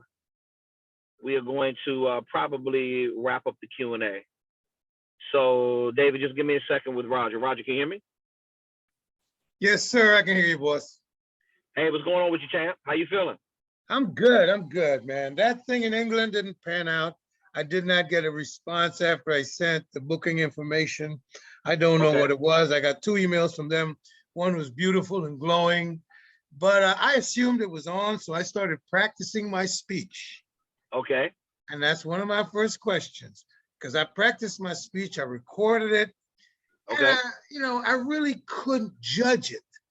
And I did it a few times, I could judge it, but now what I'm thinking of doing, and this is my first question, I have a group of friends all around my age, all professionals. There are 9 of them, 5 of them are lawyers, and the rest of them are business owners. And I want to enlist them in my practice group. I'm going to send my practice speeches to them and have them vet it and let me know. And that should take a couple of days, because I thank you for that nugget when you said you practice harder than anybody. All you got to do is drop me the seed. I'll take it. And I practice a lot. I go back into the program and learn how to build a speech, learn how to open the points and all that stuff. And that is really, really great information. And I built my speech, but what do you think about setting up a group of people to be sort of like a sounding board for your presentations? Because I think it's really got to go good. Okay. Well, first of all, Roger, that's a very smart idea, because you have other business professionals who are like you throw some attorneys in there. Attorneys, they're very skilled at articulating and conversating, and they're really good at using the power of influence, or utilizing the power of influence. So you have your little private Toastmasters club. How can you not get better with some peers who are not going to be kissing your ass, telling you, Roger, that's horrible? But what they're probably going to do is, I've heard you speak on, all you have to do is just keep doing what you do on all the national news exposure that you've gotten, or the media exposure you've gotten. And you're a dynamic speaker. The fact that you go back in and practice on the vast amount of knowledge that you have about the subject of Haiti goes right back to my point. Roger, let me just ask you a question. Do you feel like the information I share with you at speakerfocus.com, do you think I could just make this stuff up and pull it out of my ass as I go along? Or do you think I really know what I'm talking about? Because I know what I'm talking about. You know, ain't no doubt. Yeah, well, that's the kind of speaker you are. It ain't no doubt that you are a specialist, subject matter expert, leading authority, and trusted advisor. I keep telling you, when I hear you speak, it is jaw-dropping about the subject matter. Clearly, you've done massive amount of research. You put the repetitions in there. See, when you've done that, when you open up your mouth, it just all comes out. So the fact that you're willing to go and construct a speech, the fact that you were a pretty damn good speaker prior to joining speakerfocus.com says a lot about the fact of how you like to practice. And you're another shining example of what happens when you already do it at the top of the game. Roger, you've been a pilot. You've flown all over this world. Your eyes have seen a lot. I was super impressed with you before we even started doing business. You and I had a brotherhood before we even started this coaching program. And where you've come from, I mean, just dealing with the fear of technology, man. Let me tell you something, brother. You were shaking like a tree when you came into this coaching program, but you faced your fears, every last one of them, because you've gone inside those modules and you've learned to fly that speaker focus growth engine, and you're doing a great job right now. So, do I applaud your efforts of Getting other people around you, yes. And the reason why people aren't confident in their signature programs, the reason why so many speakers are stuck in that motivational or inspirational space is because they don't know what they're talking about, Roger. So they have to resort to showtime tactics, fluff, talking louder than every other speaker that's on the car, that's on the marquee with you. That's what all that soft shoe bullshit is in the marketplace. You are focusing on building your messaging and adding on top of what you're currently doing. Now, Roger, what did the art and science behind delivering the message do for your already really, really outstanding way in which you were presenting yourself before? What did it do when you learned how to make a point, open up the point, make an example of the point, bring closure to the point, transition and pivot right into the next point so that your messaging was very polished, poised, and professional? Talk to me about that. Structure and foundation. When you have structure and foundation, you cannot go wrong, and you won't forget your important points. Thank you, Roger. I appreciate it. I mean, I'm not trying to be right here, but I know what I'm talking about because Yes, I got the you are. repetitions in front of people that I know what I'm talking about because I know how to deliver to an audience. And all you have to do, everyone, and listen, Roger's been very open. You can go back on the Q&A. He's been on record as saying, oh, man, Roger, remember you were in the mindset? Come on, KTR, man. I don't want to have to look at your speaker info, kid. You're a tough act to follow. Remember you were in that mindset? Yes, it was intimidating. I looked It's at yours and I looked at mine. I said, man, mine's a joke. Yeah, but watch this. But you turned in one of the best speaker video demos that we've ever had on this platform. And you know, if it was some bullshit, you know I would tell you. You turned in one of the best speaker info kits. You got your team involved. You got your daughter involved, I believe, to try to help you out and navigate through. You submit support tickets. You've been answering questions. I mean, you've been asking questions. And watch this. So the gig with the Catholic Church overseas didn't pan out. So now, guess what? You got punched in the face for your first time. Yep. You know, we gotta deal with. I mean, Roger, remember when you were before you went to flight school and before you were a certified pilot? Remember how you didn't know how to fly that damn plane at one time too, did you? No, I'd get in the cockpit and throw up. Yeah. Okay. Well, we'll go back to when you were throwing up when you were a pilot, when you didn't know how to fly the plane, and then all of a sudden, now, Roger, if you had to say, how many miles did you rack up over the career of you being a pilot, commercial pilot? 37,583. Good God Almighty, he knows it down to the freaking number. Okay, Roger, this is why I love you, man, because you don't hold nothing back, bro. I mean, see, a man that knows who he is, or a woman that knows who she is, when you understand who you are, you can deliver the very best of that through your messaging. And if you refuse to practice on what you already know, you're gonna draw a blank, or you're gonna get what I call the deer in the headlight syndrome, and you will forget. You will fumble over your words. But when you practice nonstop, do you know the reason why? People ask me this all the time. Well, KTR, why do you still do strategy calls? Why are you still a speaker after so many repetitions? Because I love the game and I want to stay sharp.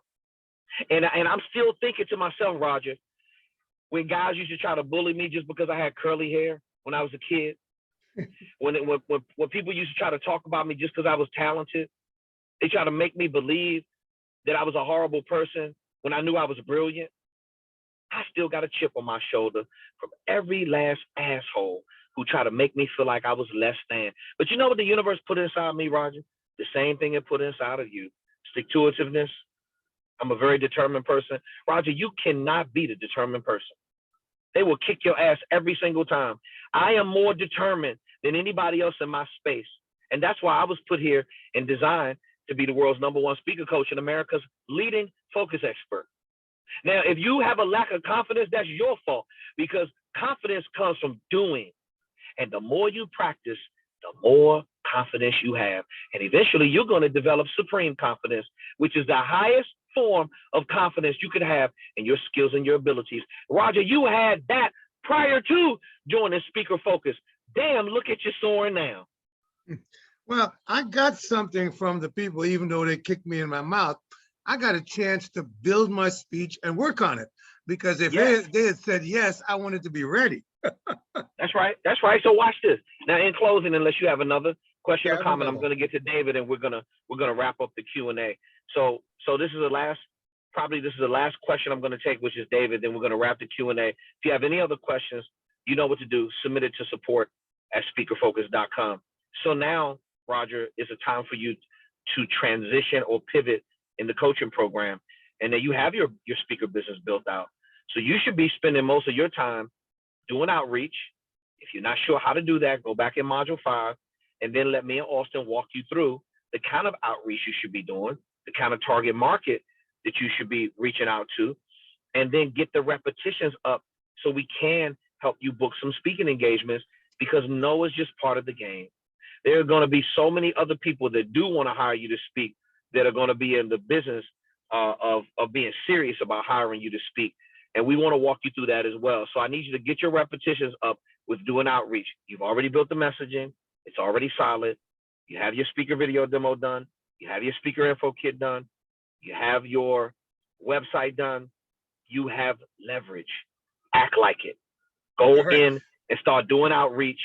And then, you know, the market's not going to slap you around. You got to slap the market around. We don't care if they say no, because it's just simply their loss.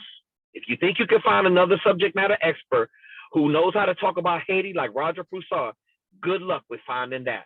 Because I'm telling you right now, I've never seen anything like it. And all I do is study and analyze speakers for a profession for the last 36 years. Nothing like you exists in the marketplace. And that is exactly the position that you want to be in. Thank you, boss. I just did a radio show today, an hour-long show. We taped it with a lady named Eva Medelik. She's going to show what's important now. I did an hour taping. It's going to air on the 26th. When I get the information, the next speaker call, the next call, I'll post it in the chat. Eva, listen, hold on real quick. Eva Medelik is one of my colleagues. Eva interviewed me before. I believe it was last year, right around Juneteenth time. Maybe that's why she probably had you on as well. She is amazing. She's dynamic. She's supportive. That is a great person to be in alignment with. So what's the next thing you want to share? Okay, I'm doing the outreach. I'm not an expert at Model 5. I'm still going through it, but your stuff cannot be done in a once over. You got to go over it over and over again, at least an old cock like me.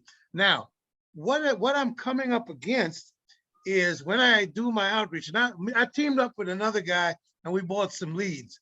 And when we get these leads, they have the link to submit for a speaker, right, at these conferences. Okay. Man, some of those forms are long. There's a lot of stuff. Sometimes it takes me a long time to fill out one form. I remember filling out 15, and when I looked at the time, I'd spent 3.5 hours. So I got to get better at that. I'm not complaining, I'm explaining. I got you. Okay, let me just enlighten you on what's happening to you. Okay, so I'm not sure where you got the lead from. Typically, when they do, they do what they call a call for speakers. Right. They send out an open invitation for speakers. Now, there are tons of conferences. You got to watch conferences, because some of the conferences, they don't pay their subject matter experts. They just want you to fill out all that stuff because they got like 100 submissions, and then they sift through the best ones to call you and say, well, Roger, we don't have a fee, but we will give you the platform because we need your subject.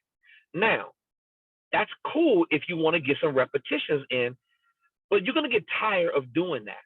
So the opposite way to do it, where you don't have to fill out any of those submissions, is you want to be able to purchase a list in the corporate and association space or whatever your target market is. And then you want to be able to start doing outreach to them, send them a simple email. Hey, is your staff struggling with DEI issues? If you are, I'd love to have a strategy call with you so I can, we can help navigate through the things you've been dealing with as a cause because of the pandemic.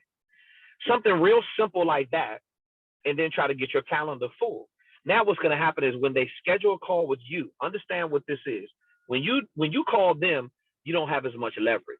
In some cases, you don't have any. When they schedule a call with you, they're interested in what you have to offer, and it changes the game. So that's what you should learn how to do. Instead of filling out speaker submission forms, you're throwing your name in a hat of people that probably are not going to pay you a fee. See, a corporation is not going to ask you to fill out a form, but a conference will. You know why? Because they got everybody in the world trying to speak at their conference. So typically, a lot of conferences, not all of them, but a lot of them in these specific niches. Now, what niche have you been spending time in? What market are you going after? Corporations and associations, DE&I. Okay, diversity, equity, and inclusion. Is that correct? Yes, sir. Yes, sir. Okay, no problem. So now you gotta change the game. Forget about filling out the speaker forms. You can contact the company directly, go to the HR department, the head of training and development, some type of human resource manager, some type of business manager, somebody in charge of bringing in outside contractors or working with speakers for their organization. If I were you, I would be calling up, taking a survey every single day. I would just be like, hey, my name is Roger Poussard, and I'm interviewing people about the challenges that they face with diversity, equity, and inclusion. Man, you go through about 25 calls, you're going to hear that everyone is struggling with the same thing. Now you're going to say, if it's worth your time, I'd love to spend a half an hour with you on a strategy session so I can help you work through some of the things that you and your organization are going through. And watch what happens when you don't try to ask for the gig. Watch what happens when you try to serve at a high level. Do some listening first, and then take those contacts that you're connecting with and put them in your database, and then start doing outreach with that database. That may start small with 25 to 50 every single month, but you're sending out a weekly email. You're sending out a value video. Did you know this about Haiti? Did you know the origin of Haiti? Did you know the Louisiana Purchase came from by way of da-da-da-da-da? All these little tidbits. Give away more free information than anybody in your space, Roger. There is not one subject matter expert that talks about what you talk about who can out-talk you about Haiti. You know it, and I know it. You don't have to say it. I'll say it for you. That's why you're getting all this national media attention. You got all the leverage, and you don't even know it. By the way, Eva Medelik called me to actually enroll me in her coaching program. And after a 5-minute conversation, she said, forget it, I want you on my radio show. Well, there you go. You know why? Because you took her to school like you do everybody. Roger, you can't find that kind of subject matter expertise. It doesn't exist in the marketplace. You're like a blue ocean, brother. You out there all by yourself. Now, when it's a blue ocean, you got leverage. You just don't know it in your mind yet because you haven't absorbed enough of the speaker growth engine. But that's okay. Go back into module 5. Yes. Start submitting some questions. Yes. Start spending more time with Auston. See, you're not utilizing the support to ask specific questions, because you watch this. You can ask 3 or 4 questions, and Auston will give you a detailed response about what you're supposed to be doing. It's not your subject matter expertise. It's the way you're doing outreach right now. You're putting your name in a hat with other speakers and waiting for the meeting planner to bring the game to you. You got to start bringing the game to the meeting planner, and they're going to be just like Eva. They're going to be like, damn, I've never heard a person talk about diversity, equity, and inclusion like that before. See, you're putting a different spin on it than a lot of people, because the origin of what you speak about is how people of Haiti and people of color been abused from day one. Who knows more about helping minorities than a person like you with your subject matter expertise? I'll wait. Go ahead. Try to get him on the phone right now. Go ahead. Just throw somebody's name out. That's how good you are at what you do. Roger, do you think I'm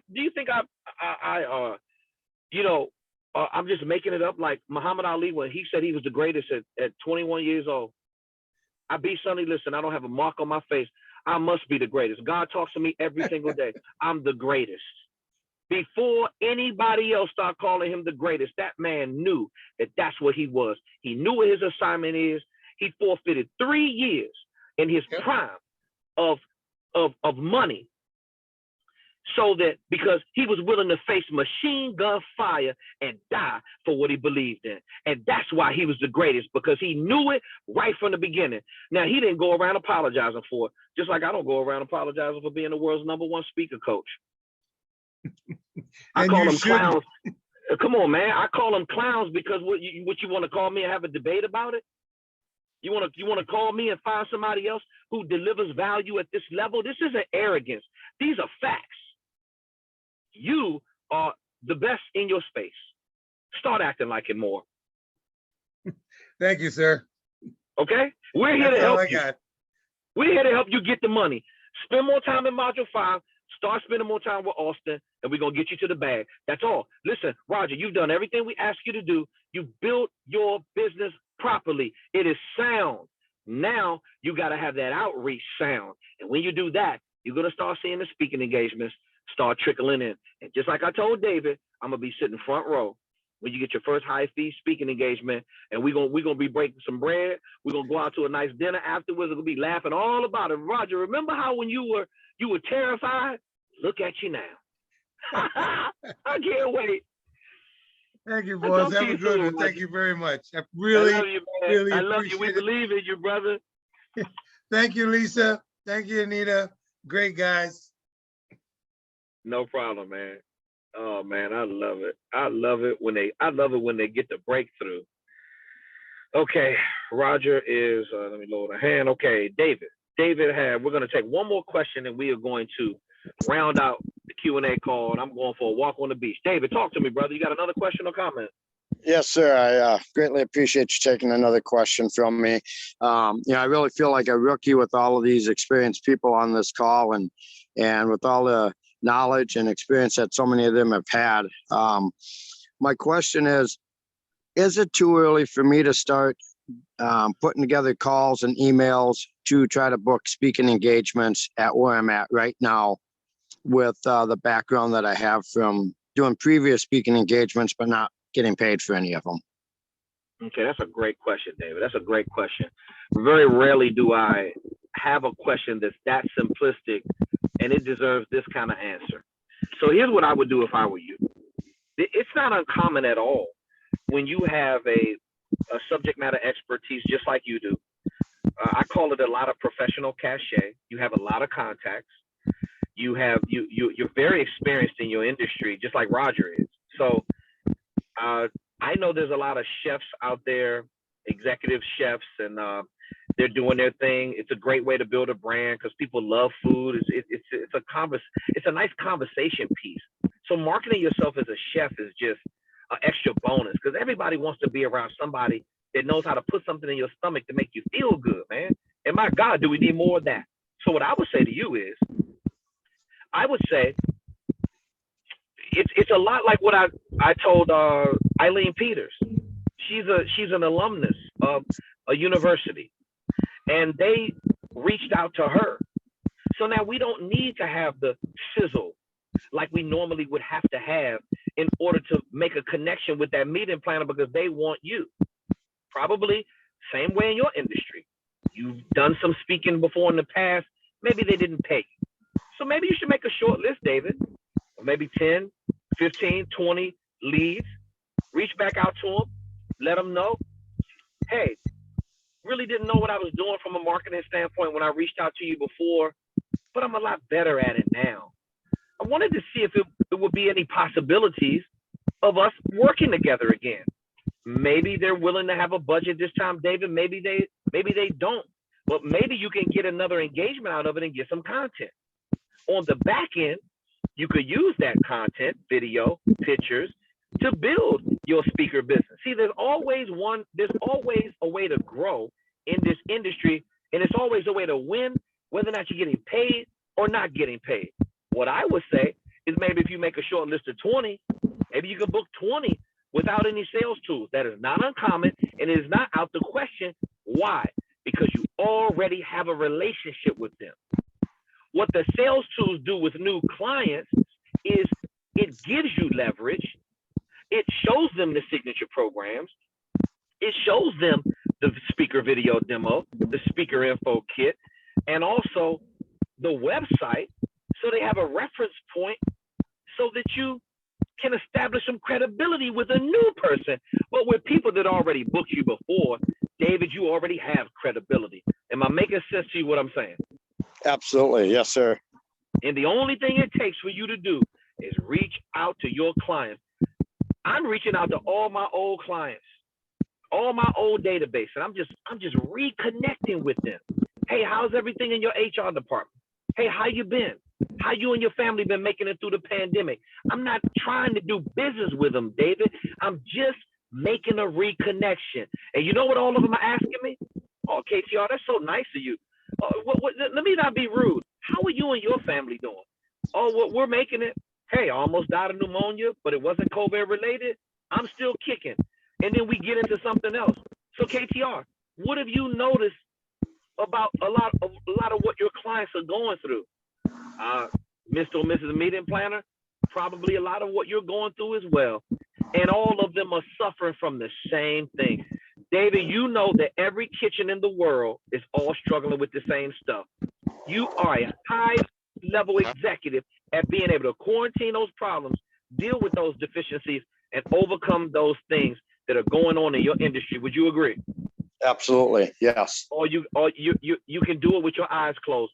All you need to do is let all your clients know that, hey, I'm in the game in a whole different way right now. And if you want to know how to stop the pain of everybody being overrun with curbside deliveries, most people in the restaurant industry, their curbside or their curbside or their service and how they have to deliver it has gone up 30 to 50%. And the problem with your industry right now is that everybody's burnt out and they're getting overwhelmed and they cannot keep up with the demand because everybody's putting a freaking online order in, so you're overwhelmed. So you have strategies, David. How have you commanded your troops of dealing with being overworked throughout the pandemic? Talk to me about that. Oh, some of the things that we've done is, with where I'm at, it's insanely high volume every single day. I mean, it's nonstop. I'm at the #1 family entertainment center in the country, where like tonight alone, I'll have 800 people minimum doing outside sports. And of course we feed them all, right? So the biggest challenge that we've had, along with just about every single restaurant and hospitality industry in this area, is maintaining help and keeping the hand that truly wants to work, and keeping the people that want to stay focused on the little things that make the successes day to day, that help that company move forward. And that's the biggest challenge every single restaurant, bar, and hospitality business has today. Wow. Yeah, you're right. You're right. And I'm fortunate that I get a chance to work with subject matter experts like you, that they cue me in on what's going on with their industries. So I'm getting an education on top of an education every single day as I'm reaching back out to my clients. Listen, in order for your staff to keep up, would you agree that it requires them to upgrade their level of skill? Oh, 100%. Absolutely. And if they knew what was going on, they could handle more workload without stressing. Would that be correct? Absolutely true. Okay. So then that means that training is very important. Now, you already know that, David, because you do it every single day. You don't have to think about it. That's what a subject matter expert does. Think about how many restaurants, and if you look at shows like Bar Rescue and many, this is what's happening. They are in total disarray. Think about what happens when you don't have organization in your kitchen, with your team, with your staff. These are the very skill sets that you have that the rest of our industry needs right now, and that's why they're going to be on you like white on rice. And we're going to help you. We're going to help you do that so that you can position yourself properly, so that they can hire you as the subject matter expert that's going to take away the pain and the stress. And Do you have any other questions or comments? No, and I just greatly appreciate you taking the time to answer these questions and being here for all of us on Monday nights. Are we going to be on next Monday night, the 4th of July? Well, you know what? Let me see what the team is going to be able to do. My birthday's on the 7th. My attorney's birthday is on the 9th. My mother's is on the 11th. So the 4th is always pretty big for us. If I'm going to be out of town or I'm going to do something in the evening, then I'll send out a notification that we're going to cancel. I can't guarantee that we're going to be on Monday because everybody got something going on the 4th. I have to make an assessment. I'll talk to Austin about it and see what we're going to do. But if we're not on the 4th, we'll definitely be on for the follow-up. And if we're not on the 4th of July, you can always send support tickets to support@speakerfocus.com every single day if you need to. We will respond to your support tickets, and that's the fastest way we can provide service to you at a high level. And David, if you have something that's time sensitive, and you got like, hey KTR, I'm trying to put together a deal, man. I did what you said. I made a short list of 20 people. My God, man, they want to book me for a speaking engagement. What do? I don't have any sales tools. Don't worry about it. I will still walk you through what you should do to make a connection with people that are on your warm or hot list who just believe in you, that already believe in your credibility and know you can deliver. At the very least, I can teach you how to put together the speaker engagement agreement so that you can at least become compensated for your level of skill based upon what they need from you. I'll walk you through the whole thing. Awesome. Greatly appreciate it. Thank you. Hey, David, I love your energy, brother. I love the expertise that you bring to the platform. Thank you so much for sharing, because it's not easy when you're going through it. But again, man, you're cool, calm, and collected. And that's what we need more of in the industry. We need people that really know what they're doing to help other people that don't know what they're doing as well as you know how to do it. So we'll be talking to you real soon, David. Thank you. Appreciate you. Okay, boss. You're very welcome, man. Very welcome. Let me tell you something, ladies and gentlemen on this platform, those who are still with us on the Monday Q&A. It's no other place I'd rather be on the Monday Q&A. It's no other place that I'd rather spend time with, being able to help you grow your speaker brand. It's what we were built for. This is the vision that me and Austin had as being co-founders. There's no way I could possibly do this by myself. You may hear me talk really, really super confident, but let me tell you something. I got even more confidence because my business partner is named Auston Troyer, and he's the CTO of this organization, and we have a growing team that are dedicated to helping us serve you at the highest level possible. And yeah, a lot of people may call me an asshole. They may call me arrogant. You can call me whatever. You can call me any kind of A word that you want, but call me successful. I know what I'm talking about because we work hard at it every single day. And when you have this kind of confidence, as you should in your business, then you're going to rise to the top. And that's what all the greatest people in the world do. They don't apologize for being great. They go out and they provide great service. With that being said, I am Kevin T. Robertson, proud CEO of SpeakerFocus.com. On behalf of my co-founder, Auston Troyer, and the entire team at Speaker Focus, we're going to catch you right here, same place, same time, every single Monday on the Q&A call to answer any and all questions pertaining to growing your speaker brand. You go back out there and you be as great as you can. You keep your head down, you keep the work going, and we will see you every single Monday. And if we don't see you on Monday, which is the next 4th of July, then you submit your questions and we will be happy to answer those questions as well. You stay focused, and I'm wishing you and your entire family a very safe and happy 4th of July. Catch you right here the next time. Love you all. Bye-bye.